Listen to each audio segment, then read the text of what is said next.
All right. Can you hear me? I sure can. All right. It took kind of a while for us to get here, get everything working, but thank you for your patience. I appreciate you. Yeah, no problem. So introduce yourself. Who are you? My name is Sean Maclndoe. I'm the owner of Eagleridge Fitness. I've owned it since June 1st of 2019, so coming up on 6 years now.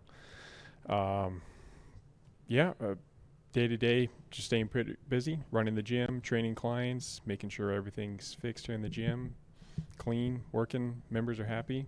Business good? Yeah, business really good. It's You bought that right before COVID, right? about 9 months before COVID. So, yeah, great time to make a huge purchase. Yeah, no, big purchase for sure. Yeah, big purchase, and then all of a sudden, suddenly closed. But yeah, it was struggle for a year and a half, just like it was for every other gym owner. Thankfully, got through it. Great members stuck with us. Bank worked with us. Landlord worked with us. So, combination of all those things, plus just putting in long hours, we're able to get through it and come out on the other side even stronger. Awesome. How was it operating like during COVID and all? Like, 'cause I bet it was hard. Obviously, I was a member here, so we know each other. Yeah. But how was it like operating? During COVID, did you have like a loan or anything like that? Like, obviously, to buy the place, you had to get a loan. But Yeah. Did they work with you on that? Yeah, they did interest-only payments for 6 months, which that saved me. My landlord reducing my rent for about 6 months really saved me too. Okay. But as far as like the day-to-day operating during COVID, that was tough, not gonna lie. I mean, we had to make members wear masks, which they were not happy about. Yeah, I was one of those people. I remember fighting with you. But I didn't like it either. I mean, trying to do a heavy bench press or squat or whatever you're doing, doing breathing. the Stairmaster when you got, cloth or paper or whatever across your face, that's not easy. Yeah. And then trying to make people do that who aren't employed, just members of the gym when they really don't want to do that. Yeah, that was tough. And They threatened to shut you down, right? If you didn't go with everything. Yeah, the health department would come in randomly, usually once a week. They wouldn't tell me. They would just show up. Oh. So we always had to be vigilant, keep an eye out for them, make sure that members had their masks on because you never know when they're going to show up. Yeah. They threatened us because, You have some times where people wouldn't yeah, wear they'd masks. come in here. Members weren't wearing masks. We were supposed to keep the locker rooms closed. We were supposed to tape over the drinking fountains, which for anyone who's ever been to a gym before, the locker rooms and drinking fountains are kind of important. It's right below weights. Definitely. But yeah, those are two very important things. We didn't do either of those. Just try to comply with all the other regulations. Yeah. And thankfully, didn't get fined, didn't get shut down or anything. Everything went through. Yeah. Fortunately. So I know you worked here before you bought this gym. So when did you start working here at Eagleridge Fitness? I started working here early April of 2017, so a little over 2 years before I bought the gym. Was it like a side hustle, or was it your main goal to ultimately buy it? It wasn't my goal to buy the gym until about a month and a half before I bought the gym. Really? So you worked 2 years then, if that was 2017. Yeah. You've been working 2 years, and then how did the idea spark? I'd been working here 2 years, like you said. I think it was late April, early May of 2019 when the previous owners decided to sell the gym. And I just came to a crossroads where I thought, I don't want to work for anyone else because I don't know if the next owner is going to come in here, if we're going to have a clash of personalities. So I do have a very strong personality, and I don't get along with everyone. So I didn't know if I was afraid that someone would come in here and be like, "Hey, Sean, we don't gel together. Hit the road." Okay. I didn't want to start over doing anything else. So I approached the previous owner, James, about it, and just kind of went from there and somehow got financing, and here we are today. Yeah. Do you think you could own it with another person, or you think too many, because I know you have a partner, you do real estate also, you own property. Would you go half with him? Like, say if he was, Cody was coming in and was like, "Hey, I'll go half with you on the gym." Would you do it, or is it kind of like, "Oh, I want to do my own thing, see what I can do"? Yeah, I don't think I would. Not with him. Not that he and I wouldn't get along, but we already have so much going on together. Yeah. Where we're friends, we own real estate together, we work on other projects, so kind of having a little separation would be good. Might own it with someone else, but again, the personality and mentality would have to be spot on to be able to do it. I'm a very much like nose to the grind type person, work 6-7 days a week. I see it. I see it all the time. Don't come in here and make a big show of it. Just get in here every day, get my work done, make sure the place is kept up, get new equipment, fix things, improve things. Best gym in Pueblo for sure. Thank you. Without a doubt. Like I've been to all the gyms. This gym is by far the best. Appreciate it. But as far as having a partner who would also be on that same level, see eye to eye and all those things, I think that might be difficult to find, but who knows what the future holds. 7 years ago, if you had told me I would be owning a gym, I would have told you you're crazy. So who knows? That is a big step. So who knows what's going to happen 5 to 7 years from now? You think multiple gyms or just stick for one? Probably just one location. I mean, that would be a dream to open a second one. I've actually had a couple realtors email me about other locations. One was at the Belmont Shopping Center, you know, where the Goodwill used to be there, kind of by the Little Caesars. Oh, by the south side, right? No, actually, in Belmont, it's right off like Constitution and Bonfort. It's like right behind the Little Caesars. It used to be a grocery store way back when. That'd be a big gym then, huh? It's only about 14,000 square feet, so it's smaller than this place. Okay, so a little bit smaller. Yeah. That would be awesome to open another location, but at this point, I just don't have the finances or manpower to be able to do it as of now. But it's never say never. Yeah, exactly. Great gym, great culture over here. I've learned to say never because who knows? You want to be where you are right now. Huh? Yeah, exactly. So I wanted to ask, what is your fitness journey like? Like, when did you start working out? Like, how old were you when you started getting into fitness, and what do you do now? We know it's a lot of running. Yeah. A lot of running. So I've always been active, played soccer throughout elementary school, middle school, and high school. Started playing tennis. Played tennis throughout high school and at the college level, CSU Pueblo. Do you have a favorite soccer player? He's retired now. Okay. But Steven Gerrard, he used to play for Liverpool. Okay. Yeah, probably my favorite. Big soccer guy now, or? Oh, absolutely. Awesome. Yeah, watched Liverpool beat Manchester City earlier this morning. So. Oh, really? It's a good day. Awesome. But as far as like my own working out, I actually didn't start going to the gym until I stopped playing college tennis. I was 22. I had this realization one night. I actually went to a bar here, Andy Max, when that place was still open, with my friend Cody. Okay. Walked in there and saw a bunch of guys that we had gone to high school with. They're a couple of years older than us. All had beer guts, just sitting there, not really doing much of anything. I was drinking a beer, and I was like, you know what? I really don't want to end up like these guys that I'm looking at here. So literally the next day, I started going to the gym with Cody because he had been was Cody already working out? Yeah, Cody had already been lifting for a couple of years at that point. So I actually started going to the gym with him literally the very next day, and pretty much haven't stopped since. What's your routine now like now? Because I know you do a lot of running. Yeah. I'll show up to the gym and Sean will be running and he wants me to join. I won't join. That's not. Yeah. One day you will. Yeah. If you go into the Army, you're gonna have to run. Yeah, for sure. As far as what I do now, I guess it would be considered hybrid training. I mean, technically, I've been a hybrid athlete since before hybrid athlete was even a thing, because I've always run and I've always lifted simultaneously. Last couple of years, I've definitely taken it a bit more serious, up the running intensity, running mileage, and also just the programming of my running.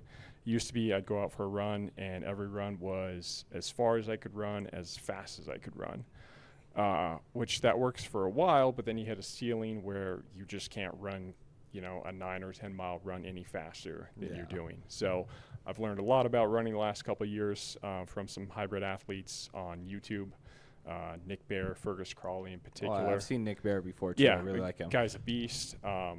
So I've really learned a lot from them about how to scale back most of my running, to do most of it at an easier pace, and then to only ramp up for specific workouts. So now that I've become a much more studied runner, a better runner. I'm able to do 25, 30 miles a week while simultaneously still doing heavy lifts in the gym. And how many days are you lifting weights? Lift weights, usually 5, sometimes 4. Kind of depends on what I've got going on here at the gym. You never know when you're going to have a super busy day. Employee's going to be sick. Something's going to happen like that. Up. Yeah, I mean, last early summer, May, we had a lot of like power outages and internet outages, so that kind of disrupts my day when I'm trying to manage a gym that doesn't have any power. Yeah, so that kind of messes up your day, and the workout just has to get put on the back burner. But I aim for 5 strength training sessions a week, and usually 4 cardio running sessions. Okay, so it's pretty balanced. And are you running before or after the workout? I usually run at a different time. I used to run right after a workout, but then I noticed I would be a little bit too gassed. My heart rate would be too high. So now if I run and lift in the same day, which I do usually like 3 times a week, I try and do one of those in the morning and then one of those in the evening. So like right when you wake up, like up, running shoes? During the summer, absolutely. I'll get up at 4:30 and be outside by 5 a.m. Doing 4 or 5 miles, something like that. Okay. But on the weekends, like today, Sunday, slept in a little bit, got up at 6:30, and then was on the trail. 6:30 is sleeping in. Yeah, 6:30 sleeping in. That's and good. And then was out on the trail at 8. So just kind of depends on the day and what run I've got going on. Okay. And what is because I know you run a lot. Have you done any marathons recently? I have not. I am actually training for my first one right now. Okay. When is that? I'm not actually doing a race. I'm just setting one up to do on my own. My goal is May 18th to do my first marathon on my own. Reason I'm not doing a particular race is I had signed up for the Colorado Springs Marathon last September. Okay. And then hurt my knee about 3 weeks ahead of time, and then had to pull out of that race. So lost my entry fee and stuff. Yeah. It's like you always next year if you want to redo it. Yeah. How much are you going to do for your own marathon? Like how many miles are you going to try to hit? Marathon's 26.2, so I'm going to do the full thing. That's my goal. 26 miles? 26.2 miles. I think you can do it. I'm hopeful. Half a mile and then I'm done. I'm out. But so I was going to ask you what the biggest challenge you faced, but I feel like we kind of went over that with the COVID. Yeah. Would probably be more than likely your biggest challenge. Absolutely. About it. So I'm going to skip over that one. But how do you feel about the location of where your gym is at? I feel like it's a great location. Great. Yeah. North side busy? Yeah. I mean, even if I could change the location, which I can't because I rent the building. It's a lease, so I'm not allowed to move the location of the gym. I think it's perfect right here. On the north side of Pueblo, like you said, not even a half mile off the interstate. You got apartments too around here? Yeah, we have right next to you? We have apartments right across the street from us, and then there's a couple housing developments that they're still building houses just right up the road from us, about 3/4 of a mile west of us. Okay. Up the main road. So this neighborhood is just growing.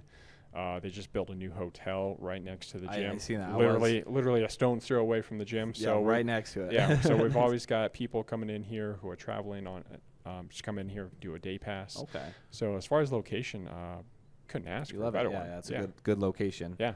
What sets you apart from other gyms around this area? Like, if you're competing, I guess you would say, against everybody else. I would say just our appeal to everyone. I know that's kind of a cop-out and cliche, but I do truly believe that we're a gym for everyone. Some other gyms kind of specialize more towards just like families or CrossFit gyms or strength training gyms or bodybuilding it's gyms just one or group, anything not like that. Every group. Yeah, they kind of focus on one particular one, and I think we have a very wide net. We have members here who are high schoolers, college-age kids, working professionals. We have a lot of teachers, police officers, firefighters here, nurses, a ton of healthcare workers here. We also have a large population of senior citizens coming here, part of our Silver Sneaker and Renew Active programs. They come in for the classes you guys do, right? Yeah, some come in for the classes, and then some just come in to work out on their own. They don't just have to do the classes. So, yeah, we have a wide variety. We have a couple members here at the gym who have competed and won bodybuilding shows. We have a lot of powerlifters here, a lot of strong guys. I mean, I know 2 or 3 guys here who have close to 500 pounds bench presses, 500 pound squats, 600 pound deadlifts, And they're competing, and that's high clinic. So that's a lot of weight. Yeah, too. we've got a wide variety of people, and then everyone in between too. Okay. So, and Sean also trains here too, so he trains a lot of clients. I was going to ask you, because you were a trainer when you first came here, right? yes. So how did you start building up your clientele and attracting people to train with you? Because I've worked out with you. You kill it. You're a good trainer, good work. You get it done. As far as like attracting new clients and keeping clients, just giving them results, making every training session, or every client gets their own tailored structure. I've heard of a lot of people who've worked out at other gyms, other cities, other states, where the trainer has like 5 clients in a row, and all 5 clients do the same workouts. None of my clients ever do the same workouts. It's all different. They'll repeat some of the same exercises, like they'll all work on squats or pull downs or whatever. But every exercise, every workout is specifically geared towards who they are. Because I have clients who are in their early 20s, and my oldest client is 88. Yeah. So obviously they're not going to be doing the same workouts. You don't want to do me, 23-year-old Michael, and have 88-year-old doing the same workout. Yeah, That's exactly. fair. So everyone gets their own workout, and also providing clients with detailed nutritional guidance. Some people don't know how to feed themselves. Yeah. Other people know how to do it. They're healthy. They just need someone to force them to work out, and that's what I have to be for some people. They hit their goals and stay healthy. Yeah. So, being 88 and still working out is crazy. Oh, she kicks butt. She's killing it? amazing. Yeah. That's awesome. So, I'm going to show some shots in the video right here of the gym layout and everything. And I'm kind of curious, how do you, design your layout of the gym? Because I love the leg room here. Even when I was going to other gyms for a little bit, when I was, cheating on Eagleridge, nothing compares to the leg room here. It's so good, The layout of the gym, I have to give pretty much 100% credit to the former owners. Because when I started working here, and then certainly when I bought the gym, the layout of the gym was pretty much exactly what it is today. I've changed some equipment, added in the leg room, most recently the pendulum squat. So good. That one's amazing. The belt squat, which I really like, and the vertical leg press, which is actually the first machine I bought as a gym owner, so that one's got a special place in my heart. So yeah, I've added machines to the gym, added a new cable machine, a couple other little things to the main room. As far as the layout's pretty much stayed the same. I have some plans going forward for the leg room to make it even better, to expand it a little bit, to add a dumbbell rack, so that way people... In the leg room? In the leg room, okay. Yeah. So that way people can do their Bulgarian split squats and their don't have to go weighted lunges, goblet squats. That way they don't have to come into the main room. So then if they're trying to superset, a dumbbell Bulgarian split squat with, let's say, leg press, they can just do that right in the same room.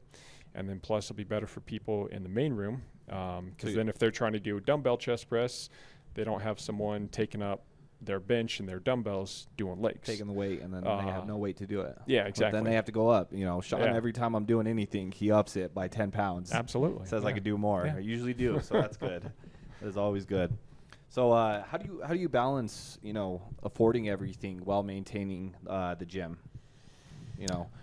'Cause obviously you have clients, you bring in, monthly members or yearly members, a lot of people do. How do you move those funds and balance everything with paying everything, and then also balancing, buying new equipment? Because you always are getting new equipment. It feels like every couple months. Yeah, that's a good question. It's just having a budget and sticking to it. It goes back to what you learned in accounting class in high school, if you took one in high school, or college if you took one in college, which I took one in high school and college.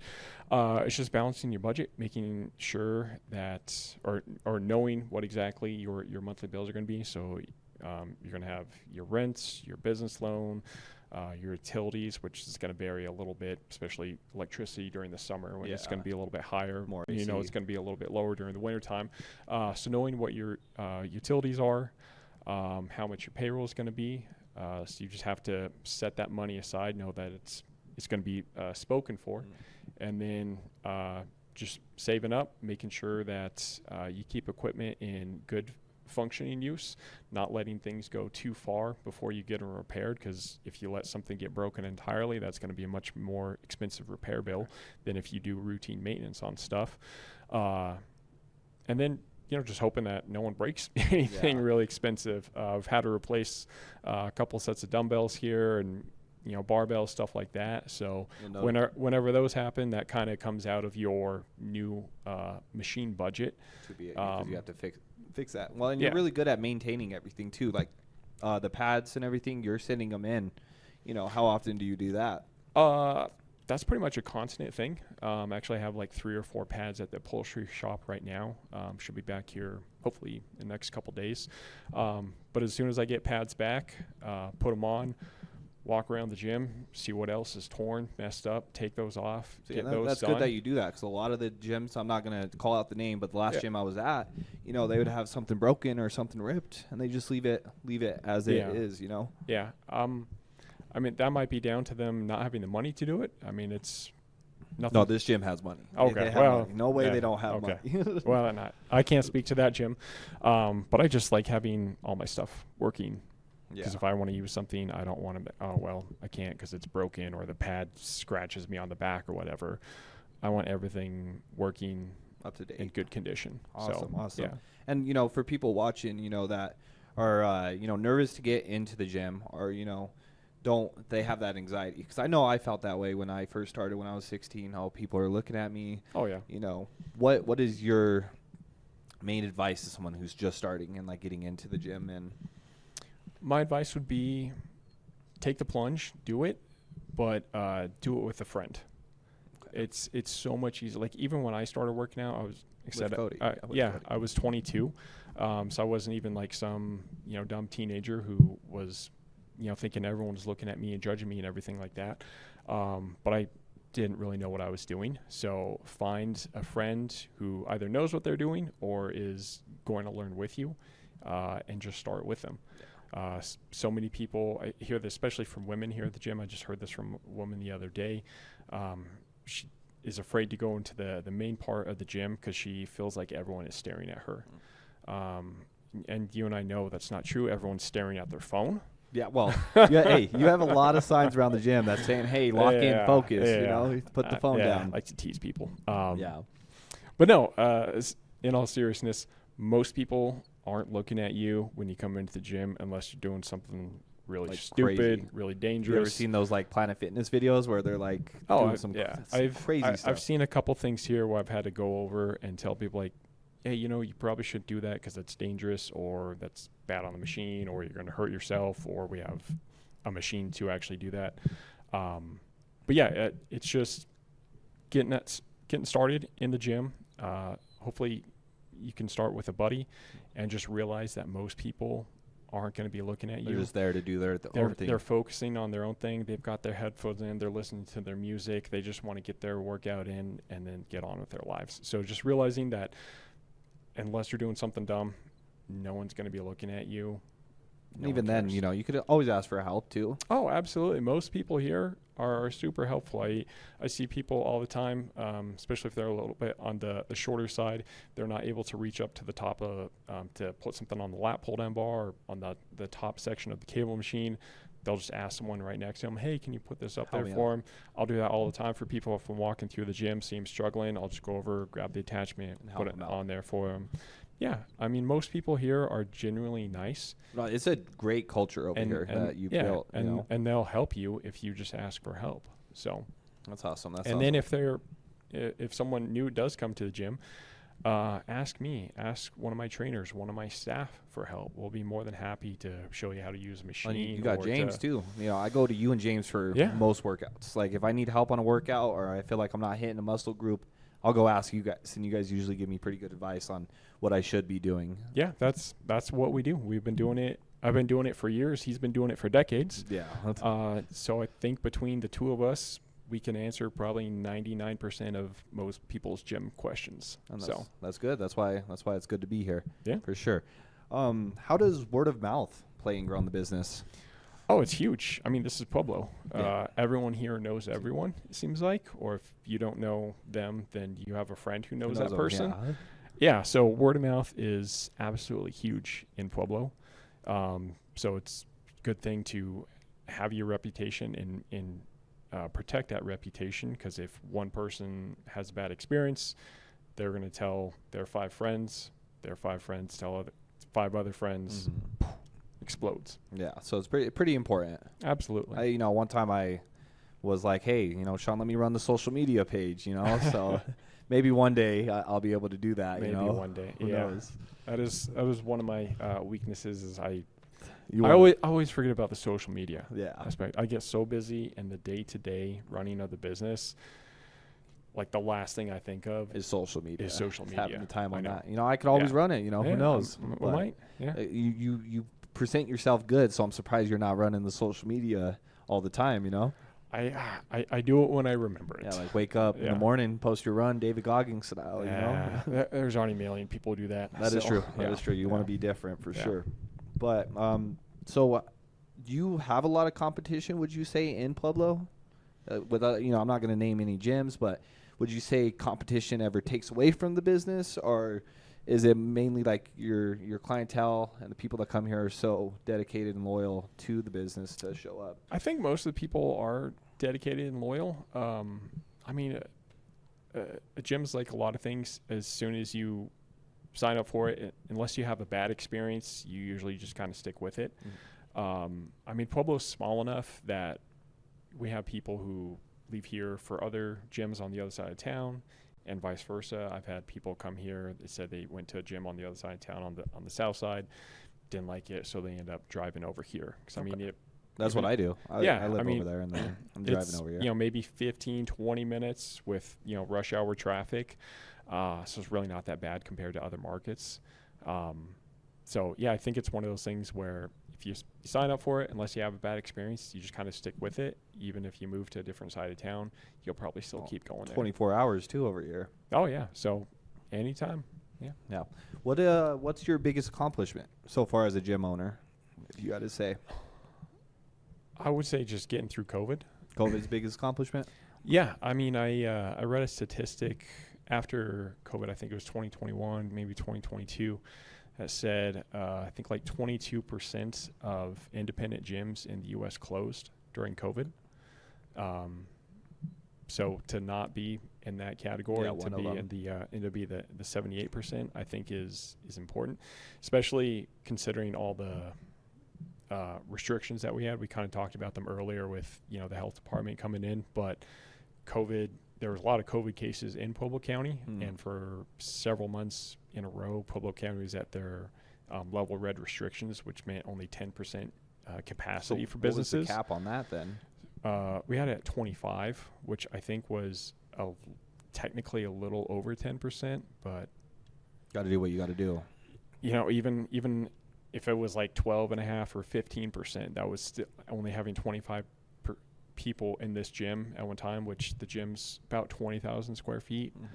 Mm-hmm. It was like a ghost town in here, even with having 25 people in here. I remember. Yeah. So just getting through that, I think, is the biggest accomplishment when so many other gyms, independent gyms, didn't. So Okay. So my next question I got here kind of hits personal. We don't got to get into it, obviously, but how do you handle conflicts or issues between members? Just hearing them out. Most people, from what I've learned in my 35 years on this earth, is that most people just want to be heard. It's usually over something silly. Yeah. Like I've legit heard people, he was staring at me in the mirror. and then they almost come to blows You about just have that. beef about staring at each other. Yeah. So just listening to people, hey, asking one guy or girl, what's going on? What's the problem? Then talking to the other person. And then usually just telling them, all right, well, go your separate ways. Shake hands, go your separate ways. And we don't want to have to talk about this again. Maybe put them in a T-shirt together. Yeah, something like that. For one workout. Yeah. Maybe maybe make them both get on the treadmill or something. And Yeah. Yeah. Well, that's good. That's good. But no, just listening to people, figuring out what the problem is. Usually the solution, in my experience, when it's two members having a conflict, usually the solution is quite simple. But yeah, just listening to people. Yeah, that is true. And, I've had a conflict before, but I settled it, and Yeah. I get along with everybody here, so that's always good. Have you partnered with any, businesses around the area at all? Like because I know people will come in and post stuff on posters like marathons, or say if they're having a giveaway or something. Do you partner with a lot of businesses around the area, or is it just every once in a while? Just every once in a while. It usually just depends on what the business is. I've tried setting up a couple of different like corporate memberships for some companies where it offers like their employees discounts on gym memberships, or some HR departments will reimburse their employees if they meet like a certain number of gym visits per year. Okay. But usually it's just other small businesses who are trying to promote themselves. I just let them throw up a flyer or a pamphlet on our bulletin board because it gets viewed by a lot of people. So just things like that. Okay. And I know you now, this is a lot newer. You have a massage, you have someone who does massage here now too. Yeah. One of our employees, Aiden, got certified as a licensed massage therapist. Last year in September, I believe, is when he got certified. So yeah, he's actually in the room right next door to us. He's good. I've been once. Yeah, everyone who has had a massage by him has, spoken very highly of him. Said he's fantastic. So yeah, we're pleased to have that here. That's the first gym I've seen, at least here, where if you sign up, you get a free massage. Yeah, he gives every new member a 30-minute free massage. I know several people have taken him up on that, so it's just great. I mean, you're down here in the gym, you get all nice and sore, go upstairs, get a massage. Yeah. So your one-stop shop. I know, because before this gym was Eagleridge Fitness, it was a gold gym, right? Like back in the day, like 20, 30 years ago. Or was it a Gold's gym, or what? Was it just a... No. So the previous owner, James, who we've talked about, he bought this building when it was brand new in 2004. Kind of bought it like suite by suite and just expanded the gym. Back then it was called World Gym. World Gym, that's what it was. Yeah, okay. I know everyone always gets the two mixed up. Still both big chains, so yeah, pretty easy mix up. It was called World Gym, and then all the their World Gyms in the state of Colorado either went out of business, right, or just left. So then that's when it became independent in 2015, became Eagleridge Fitness, because there's no point in paying a franchise fee if the members here couldn't go to other World Gyms. Yeah, that's true. Colorado. That's true. So have you ever thought about rebranding? Like Eagleridge Fitness, great name, awesome name. But have you ever had that thought, I want to change it to, I can't think of a name off the top of my head, but something a little bit different, or no? No, I've had people ask me if I would change it to, Maclndoe Fitness or Sean's Gym, or something like that, something like put my name on it. But I'm definitely not that type of person where I would want to have my name on it. I think Eagleridge Fitness is good. Yeah, it's good. Great name. I'm not saying change it, but I just was curious if you ever had any thought about it. Not really. I mean, it's pretty well established. I mean, it's been Eagleridge Fitness for going on 10 years now.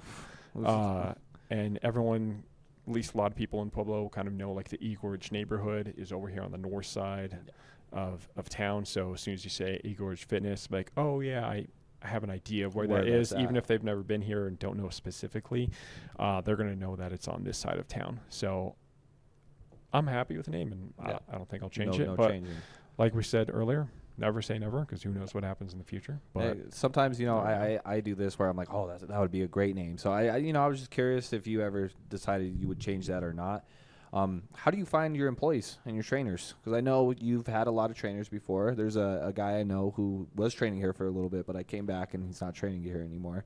How do you go out and seek, or do they come find you? They usually come find us. IntelliTech College cranks out a lot of certified trainers. So I've had a lot recently because I think they must have just graduated class over there in the last month or so. So I've had a lot of people come over here, drop off their resumes, then. Are you hiring now for any trainers? Not at the moment. Not at the moment. No, not at the moment. And then I always occasionally will get someone just emails me asking if I'm hiring. And then when I do have a position available, put it on like a job board like Indeed.com or something like that. And then my inbox just gets exploded with full. So you have a lot of people that want to work here when you have an opening. Oh, absolutely. For the most part. Yeah. Gym's a good job though. It's a nice job to have. Yeah. And that's, who knows, you might buy a gym if you start working at a gym, Who knows? How do you keep the staff motivated? How do you keep everybody motivated? Because, I've worked here before too, me and Sean go a little back. But what would you say, would you just say it's like the environment that keeps people motivated? Yeah. I mean, like you said earlier, gym's a great place to work. Everyone who comes in here is motivated, is physically active, fit, working hard. And then all of our employees work out here at the gym too. Free membership, right? Yeah. So they're all motivated to keep the gym nice, keep the gym clean. If anything's broken or breaking, let me know about it so that way you can get it fixed because they also use that stuff too. So yeah, just having people who are getting employees who are interested in fitness, even if it's not what they want to do as a career. Because most employees are going to school for something other than becoming a trainer or fitness, going through college and stuff like that. Yeah, but they're interested in fitness. It's a big part of their lives. I mean, it's a great stress reliever, keeps you healthy. Good gym, good environment too. Yeah. So how is the operation system here, and how do you keep track of signing up members, keeping members? 'Cause I remember when I worked here, the old system. It was my number one enemy. I did not like that system. Oh yeah, mine too. It was always down. It was several years. Not working. It was the bane of my existence. No, so we switched to a new system, new software and door system at the beginning of January. It's called Gym Insight. It's a billing member software system. So it's very easy to use. It is completely all digitized now, so no more having to print out contracts and go over signing paper stuff like that. Notebook. Yeah, everything is done, signed digitally on the touchscreen computer, and then the door access is integrated into the software system. So instead of having separate door systems, separate billing member system, it is all integrated into one platform. So very easy. Instead of having to open up like 2 or 3 different programs like we had to when you worked here. That was rough. It's literally just one thing. Okay. So it's very easy to use. It makes tracking like new members, expiring members, canceled members, payments very simple because it's all right there on your dashboard. So you can see whose payments didn't come out because maybe they had fraud on their card and forgot to update it. So then we can get in contact with them. The system also has a members app. Okay. So people can download it on their phone. So they don't need a key fob anymore. They can just they use don't need a key fob. They either use their little white ID card or they use a QR code on their phone. But then through the app, they can also update their payment. So if their card did get stolen when they were out last weekend or dropped it while they're walking around the Riverwalk or whatever it is, they can update it themselves whatever time. That's a nice feature too because it's on the phone. So not everybody's gonna keep their key card on them. Oh, exactly. Well, and just being able to update your payment method whenever from wherever is very nice for the customer because instead of having to come into the gym when we're here, because we have a lot of customers who only ever come into the gym at night or on the weekends or early morning, like 5 a.m. and then their work by 7:38, and then they get off work at 5. They got kids. They've got sports games to go to. Time to be doing they don't have time to stop by the gym to just hand us their debit card. I remember working here. That would be a problem sometimes, where it's like, well, I can't come in because I work nights. So yeah, like well. As long as you got 30 seconds, you can do it from your phone. Yeah, so that's good. How did you find this new software, or did they come to you? I found them one day. I think when EFIT was down. Was down Again. I finally just got fed up and just got on Google and just started searching gym software companies. scheduled a lot of demos over like Zoom calls with these places. There were several companies I really liked, some that I didn't like so much, but yeah, just did a lot of research for about a month and a half, 2 months, and then finally chose this company. So nice. Is it like a monthly fee, yearly fee, or are they Yeah, just one and done? no, it was monthly fee. Okay. How much are you paying for that? Like monthly fee? Does it depend on how much members you have, or is it just like one time? Yeah, it depends on the members. So the more your gym grows, the more members you have, then the more you have to pay for their services, which makes sense because that's more data storage on their part, more billing, all that kind of stuff. Having to maintain that. I know that's what credit card companies do too. Don't they take a chunk if, like, say, if I were to use a credit card to buy a protein drink, doesn't the credit card company take a little fee from that? Or is it? Yeah, absolutely. So everybody's just so greedy nowadays with these companies always getting their fair share. Well, that's the way the world works, Michael. That is true. At least here, huh? Yeah. But so how many members do you have on average? If you were just to estimate, how much members do you have? I think last time I looked in the computer system, we had a little over 1,900. 1,900? 1,900, yeah. And some of them are yearly plan, 6 months, 3 months. Yeah. Between everything. I mean, some of the members have been here literally since day one when James opened the place. And then some just signed up yesterday. Then everywhere in between. 1,900 members. That's good though. Around there. Yeah. That's a good gym. That's good flow. How do you stay profitable year round? Good question. By having different tier memberships, like you mentioned earlier, year, 6 months, 3 months. By having the 12-month price is the best price. Yeah. More people are inclined to sign up for that. Everyone always wants the best price. So yeah, just having that. What's the enrollment fee on like a year? Right now it's $5. $5. Yeah. So my next question to you is, someone, because I know a couple people that want to open a gym. That's honestly something I wanted to do a couple years back. What would be your best advice to opening a gym and going through everything and all the process of getting it, maintaining it, and doing everything like that? First of all, I wish them luck because it's a lot of work, a lot of money. I don't know that if I'm the best person to give advice on starting a gym from scratch, because I didn't do that. Yeah. I bought an existing gym. Obviously, they're going to have to do the basics, make sure they got the space for it, the financing. They're going to have the mentality to do it. Yeah. Stressful. Well, yeah, that goes without saying. If you're going to start any business, but especially a gym, you're going to have to be prepared to sacrifice pretty much everything else in your life. You're going to have to work 7 days a week for months, if not years on end, just to make it work. I can't imagine. I've had people ask me if I started the gym because they show up here. They've only been here for like a month and like, oh, did you start the place? I'm like, God, I can't even imagine. My hair would be, I would probably wouldn't have any hair left. And if I did, it would probably entirely gray.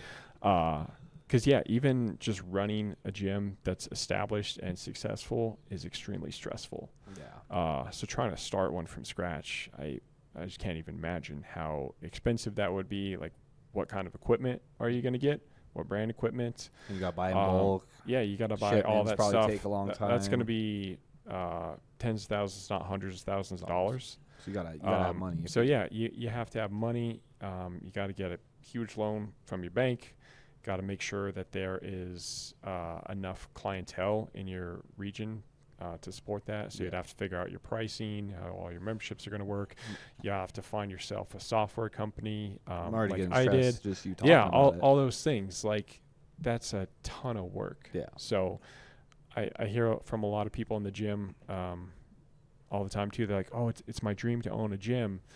But I don't think that most people realize all the work that goes in behind the scenes to run a gym. Well, and you got expenses too, like electricity and bills. Yeah, you're going to have all your overhead expenses, your utilities. Since you lease, do you have to pay taxes, like property taxes on this, or no? Yeah, still. Really? Yeah, it's very expensive. But then you're going to have to do all those behind the scene things too. like setting up your bank account, setting up all your accounts with the IRS, the state government, to pay all your taxes. Everybody's favorite to is do the IRS. Yeah, to do all your bookkeeping. So there's a lot of stuff that goes in behind the scenes besides just walking around the gym, hanging out with people, and working out all like day, just chatting it up. Yeah, people think that's what you do as a gym owner, and that's. Well, have you heard of Bradley Martin before? He's like a big influencer in California, I'm pretty sure. I've heard of him, but I don't know. So he runs a gym, and I seen a thing where his like maintenance cost just to keep the gym open was $500K a month.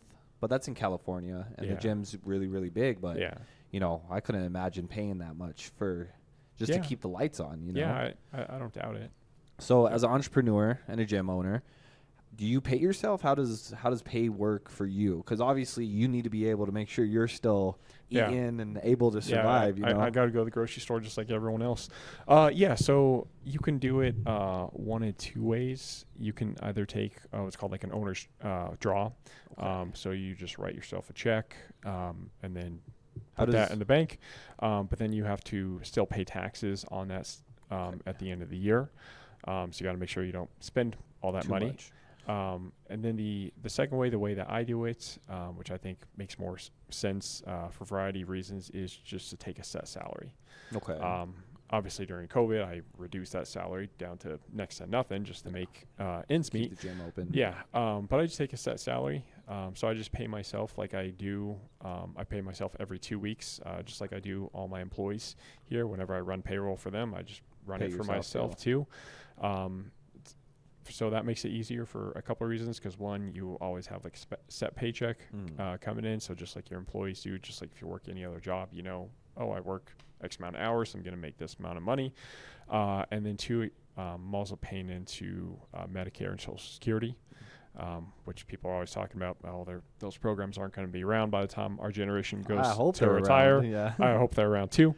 But if they are, which I'm sure they will be in some capacity, then I'll be able to access those programs. So if you don't pay into them your entire working career, then obviously when you go to retire, you're not going to get anything from Social Security if you haven't paid into it. Yeah. So I know recently you got your first property too. Yeah, my business partner in a different business, Cody, who you mentioned earlier. Yeah, should have had Cody right here, just on it with us. I think you would have broken that little table right there. We bought a rental house in September of last year, 2024. So hopefully it's the first of many, but as of right now, it's our only one. Yeah. When do you think you're going to plan on buying more properties? Who knows with what the market is going to do. What if interest rates come down like 3% or something, 3-4%? I mean, then we would definitely look at it. Interest rates when we got ours was around 8, so a little high. Yeah, that's really high. Yeah, not the best. We're breaking even on this house, so that's what you need though when you're. So we're going to be getting equity out of it. But yeah, as far as like when we're going to hopefully get another one, probably not for another year or so, but who knows what's going to happen with the housing market. I mean, the economy being what it is, all the tariffs and stuff. Yeah. I mean, that's going to drastically affect lumber, steel, labor prices. For you kind of though too, because it's going to. So yeah, hopefully the value of our house increases. But if the value of our house increases, chances are the value of other houses that we would be looking at purchasing are also going to increase. So yeah, our house will be more valuable, but then whatever we have to pay is probably going to be more too. So that's why we don't have any set plan, just earning equity in our house, just paying that loan off 1 month at a time. American dream for sure. You're doing it. You got a gym, you got the house. Yeah. So what was your, because I've met your dad before. I've seen him work around the building on stuff. Who was your biggest inspiration, like growing up? Like say, a lot of people will be like, oh, my biggest inspiration was Michael Jackson, or, but someone personal in your life. I would have to say probably my high school tennis coach. Your high school tennis coach? Yeah, it was definitely one of the reasons why I became the man I am today.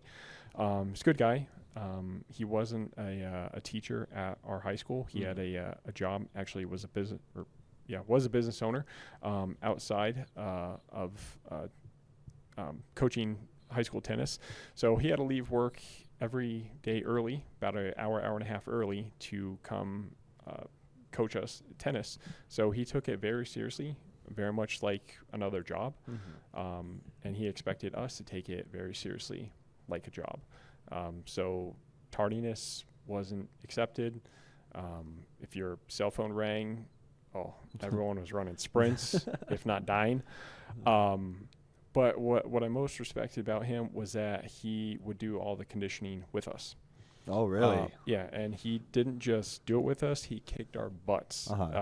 Because he was, I think, about like 28, 30 years old. Okay. And he was still playing tennis a lot himself. Great athlete, very fast. I think he did track in high school as well, too. So if we misbehaved and we had to run hills over at East. With you. Well, I mean, he would do it with us anyway, but if we had misbehaved or didn't put 100% effort into practice, we would run hills until one of us would beat him. I remember one time we did like 17 hills or something that day. Do you think he let you guys win that time? I think he probably did, just because he didn't want everyone to puke and die. Yeah. But no, he's very, very serious, very strict, but he was also very fair. He treated everyone the same. So it didn't matter if you were the best person on the team or the worst person on the team. If you stepped out of line, did something out of line that he deemed unacceptable, you would get punished. Yeah, accountability. He would also do weekly report cards, and you had to have B's or A's. He didn't accept any C's. Really? Every other coach, every other sport in high school, like if you had C's, you can still play. You're still eligible. I think you still play with D's too, right? Like it's just F's that make you ineligible. I'm not sure on that. I think it's C and higher, but it could be D and higher. But he wouldn't accept anything lower than a B. So if he had a C, even if it was 79%, you didn't practice. You went to study hall that day, and you couldn't come back to practice until you had a B. That's good to have someone like that, though. Oh yeah, someone in high school. Yeah, someone who holds you to a very high standard. I think that's why I hold myself and hold others to a very high standard, because I had that for 4 years, growing up. That's like your own military boot camp, kind of. Yeah. A little bit. Yeah. Is he still around, or? Yeah, he's still around. I don't think he's coaching. Do you keep in touch with him? I don't, unfortunately. Just he's married and has kids now. I'm married at the gym, so super busy with our own lives. Yeah. But yeah, I would say those 4 years being around him definitely shaped me. Shaped it, for sure. Are you from Colorado? Yeah, born and raised here. Born and raised in Pueblo, Colorado, too? Yep. So whole life native here, huh? Yeah, third generation Puebloan. Oh, man. Yeah. Then have you ever, when you're older, let's just say, there's no such thing as ever retiring. Life is always going to keep going and keep moving. Yeah. But is there like a place you would want to settle down and move to, or? I don't know. I haven't traveled that much. I've been out of the country once. It was when I was 18 and went to England. England, huh? Yeah. Fantastic 2 weeks. Beautiful country, nice people, so much history there. Toured some cathedrals that were built back in the 1100s. Okay. So How was the food there? It was pretty good. Everyone always likes to crap on England and the bad food. Crumpets and tea and stuff like that? Didn't have any crumpets. Had a little bit of tea. Not a huge tea drinker. But everything that we ate there was really good.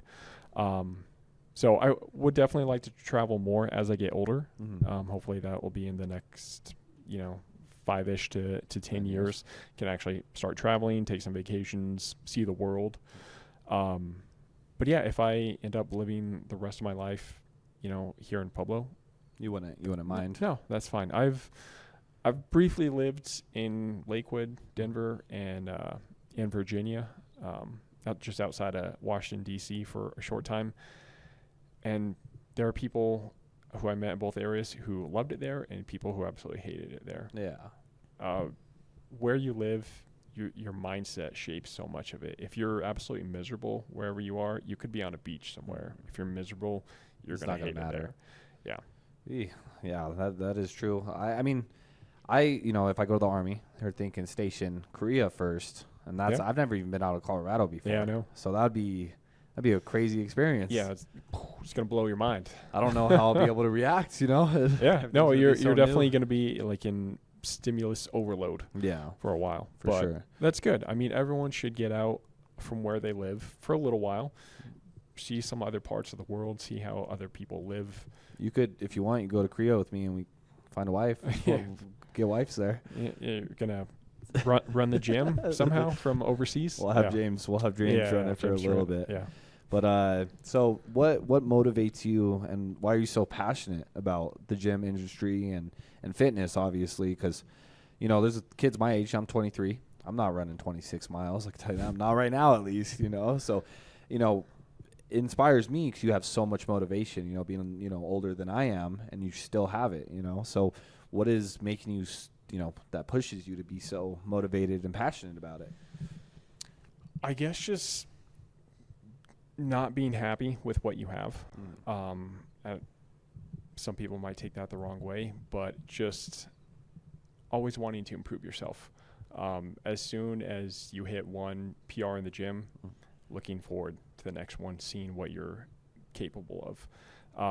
I didn't get into running until 2018. I don't think I'd ever run more than maybe 4 or 5 miles at a time. And then with a friend, I just decided to sign up for a 10K because I was like, you know what? I've never liked running. I've always run for sports, whether it was tennis, soccer, whatever. Would do sprints, go run a couple miles or whatever. But I never just gone out and run and actually enjoyed it and wanted to get better at it. Running was always something I did just so I could be better at a sport, not to be better at running. Running's the hardest thing you can do. I feel like one of the hardest things you can do. Running's very tough. Yeah. Most people, as soon as they are not kids anymore and they're running around the backyard, they don't run anymore because running's hard. We don't like it. We like being comfortable. We like sitting in nice chairs in air-conditioned rooms. It is really nice. We don't like running. So no, I signed up for a 10K, did that. And then I think a couple weeks later signed up for a half marathon because I was like, you know what? I'm just going to keep going, going to keep pushing, see what I can do. COVID kind of derailed that for like a year and a half when I was so busy here. But now that things are good again, last couple of years, started trying to run more. And that's when I decided to try and do the marathon. So yeah, I guess my drive is just not wanting to sit still. This is definitely the most I've sat still all day today. Yeah, sitting here talking to you. Moving. Yeah, I'm always moving 100 miles per hour every day, all day. Because that's just what I do. I don't like to sit down. I like to be up. I like to be doing stuff. Do you think you'll ever, start plateauing on that energy level, or it's all uphill, Michael. It's all uphill. It never goes down. Yeah. At 70, I'm going to be in better shape than I am now. Okay. I'm going to hold you to that. Yeah, I'm going to hold you to that. I'm setting stuff up here, getting everything ready, and Sean, I don't want to waste your time because he's talking about going to the grocery store. So I thought he would take, like an hour. He was back in like 20 minutes, 25 minutes. Well, he's quick with it. Ran through the store, grabbed what I need, and sped back here. Actually ran, or didn't run. Imagine. So that's awesome. I wish my parents would take after you and be. I'm trying to convince them to. I got my mom to start going to the sauna 4 times a week. Oh, that's good. So that's better than nothing, I guess. But I just try to guilt trip them and say, what if I have kids? You want to be able to, move around, walk around, and stuff. So. Yeah. Well, and that's my thing too. Is I don't want to be that old person who is dependent on others. I'm a very, very independent person, so I want to keep myself be like 88 and still working. Yeah, I want to keep myself in good enough physical condition where even my later years, I can do everything for myself. I can still go to the grocery store. I can fix some things around the house. I can work out still. So in the last couple of years, I've definitely shifted a little bit away from just like pure strength training, where I was trying to hit. I did hit 495 on deadlift, and I thought I wanted to go up even higher. 495. 495, yeah. That's good, but a lot of people do a lot more, on deadlift. Yeah, because I was like, absolutely. The most I've ever done on deadlift is 375, and who knows, like that could be why I have a hernia now. Yeah, could be. Well. that was at 165 body weight too. That I hit Really? that 495. Flex. So Flex. Yeah. Well, you said there are people do more than me. Yeah, So yeah. no, that's good body weight to do No, that. but my point is, I've shifted a little bit away from just doing that pure heavyweight into still doing those exercises, still doing deadlifts and squats and everything, but just trying to do them a little bit smarter to preserve longevity and health. So it's more about the repetition and the movement compared to, I'm going to get 3 reps for. Absolutely. Like if I never deadlift 495 or higher again, I'll be happy with that, as long as I can still deadlift heavyweight. That's true. That's true. I would rather only do 300 pounds for the next, couple decades, 3 decades, whatever, than to get 555 and then hurt my back in 2 or 3 years. And then really be. Yeah. So now I'm all about longevity, and just health, keeping myself healthy going into, latter part of my life, and then also just being able to, play with my nieces and stuff. My brother and his wife have 2 little girls. One's almost 4. The other's a little over 6 months. So I just want to be able to play And be able to be there. Yeah. Too. You want any kids at all, or no? not in the think so. playbook right now? No. I'm telling you, go to Korea, Sean. That offer is open for you. I'm good. I'll pass on that. It's probably better to stay focused. You don't want to be distracted anyways, Yeah. There's a lot of people now having kids 18, 19, 20 years old, They've always done that. They always will do that. How do you think that would have set you back if you had a kid when you were 21? I definitely wouldn't be here. You don't think so? No gym, no nothing like that? No. So that's good. That's the number one advice I get from a lot of people. No kids. Wait to have kids till you're ready, because $7,000 a year is not something I have just to be able to throw around. Well, it's not even just the money; it's the time.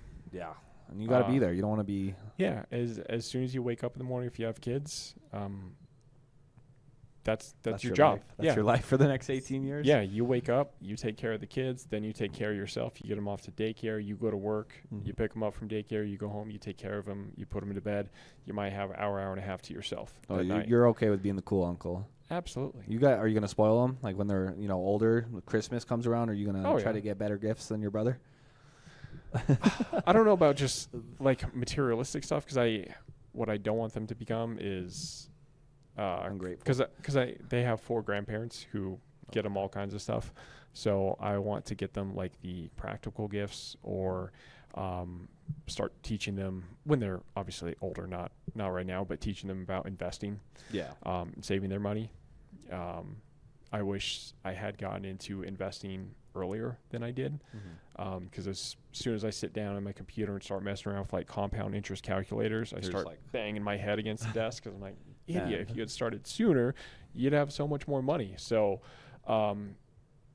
maybe starting them a brokerage account, and then, still get them a Christmas gift and birthday gift. But just don't tell them. Just leave it. But then also putting money into there too, just so that way when they're older, when they're in their 20s, 30s, and they want to buy a gym or something, they have that saved up.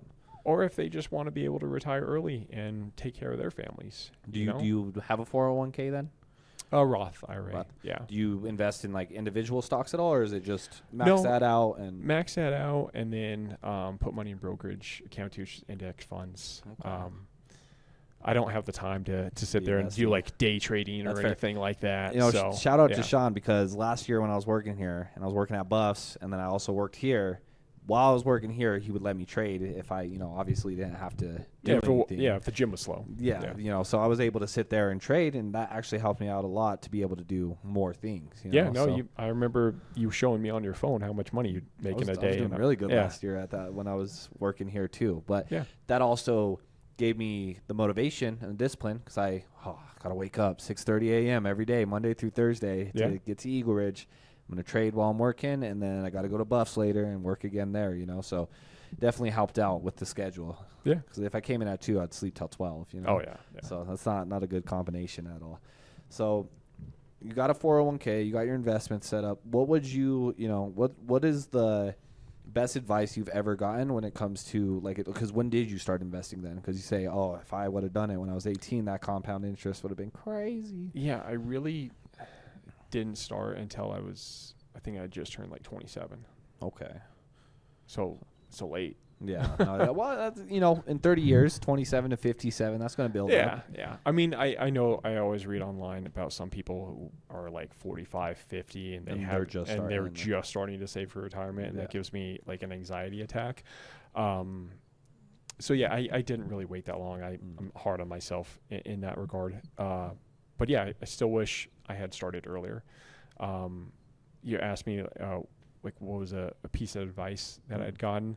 And I can't remember who said this. I know it's said a lot in the financial realm, but I heard someone say, you'll never be mad at yourself for saving early in your life. Or like you can never save too much money for retirement, basically. I guess you can on the extreme if you're like, living like a monk, only eating ramen your entire life and saving 90% of your paycheck. That would be nice. Yeah, that could be the extreme. But no, most people, they're not going to be mad at their past selves for saving more for retirements than they do. Okay. So. Yeah, no, I definitely got to get on it more. That's why I want to join the Army, though. Be able to, not focus so much on, wasting my money like I do now, at least. And because I got a motorcycle. Yeah. Why don't you get a motorcycle with me? You don't want to do that? My dad, who is a retired firefighter, calls them donor cycles. Donor cycles. Because if you get in a wreck, you better be an organ donor. Yeah, I've heard too many stories about them going to wrecks involving motorcycles and putting people in body bags using shovels. That's fair. It's risk. Yeah, that just seems like a terrible way to go. That's fair. Yeah. That's fair. Yeah. I like to look at it like it's you got to play offense and defense when you're on a motorcycle. There's no time to second guess decisions. I mean, the driving's already difficult. Now, when I went to the grocery store and came back here, some guy in a big truck just came right into my lane. No turn signal, nothing. Just cut me off, so I had to slam on the brakes. So driving a car is stressful enough. I don't want to make it worse. That's true. What kind of car do you drive? Because I know you don't spend your money. You save your money. Yeah. You're putting it in the business. You're saving. So what kind of car do you drive now? It's a good old-fashioned Toyota RAV4. What year is that? 2011. 2011. And I remember you told me last year, you're like, I'm going to drive that till it doesn't drive anymore. I've decided that the only way we're going to separate is by death, either his or mine. Yeah. So probably his. If the car dies, are you going to go splurge a little bit? Maybe get you a $120,000 truck like someone we know? No, absolutely not. No. That's fair. If it dies, I'm getting another Toyota RAV4. Okay. Yeah. Fair. That's good to live like that, though, Yeah. All right. Well, it's been a pleasure being your first guest on your podcast. Sure. Hey, I appreciate it. It worried me a little bit because I texted you when I first had the idea of doing it, and I think you didn't get back to me for 2-3 days. I was like, oh, Sean, because I think you had your phone off or something like that. I texted you like think the it next day. It might have been a day. I was worried though because usually when I text you, it's like instant. I think you text me and it was right during the middle of a very busy afternoon evening here. I saw it on my watch where it said can I ask you a question or something like that. And I was like, oh, this seems like a conversation type thing. Yeah. I'll get back to him tomorrow. Okay, and then I text you the next day. No, but now that we're done here with your first episode, I just want to ask you, what do you hope to get out of your podcast? I know you said you want to talk to some business owners here in Pueblo, entrepreneurs, stuff like that. But what is your goal for your podcast? What is the long-term goal, or is it? Yeah, what's the end game? I mean, it's good to have conversations, talk, give people advice on how they could do things better. I would say my long-term goal for sure, if this would kick off and, say if I started bringing in some viewers, it'd be cool to try to make this a career or a side hustle or something like that.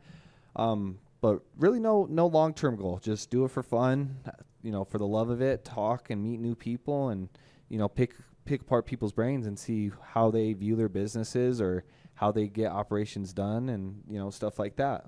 Okay. At least how I go to the Army, but who knows? Maybe it blows up, and then I could just do podcast, and then say if I join the Army, maybe do podcasts in the Army. You're doing them from the barracks in South Korea. Yeah, that would be really cool. Yeah. Well, all right, man. Eagleridge Fitness, check it out here in Pueblo, Colorado. Great gym, best gym in Pueblo for sure. You got anything you would like to say? Any future endeavors or anything like that? No. All right. Sign off. Hey, sounds good. Thank you, Sean, for doing the All right. podcast with me. I Thank you. appreciate you.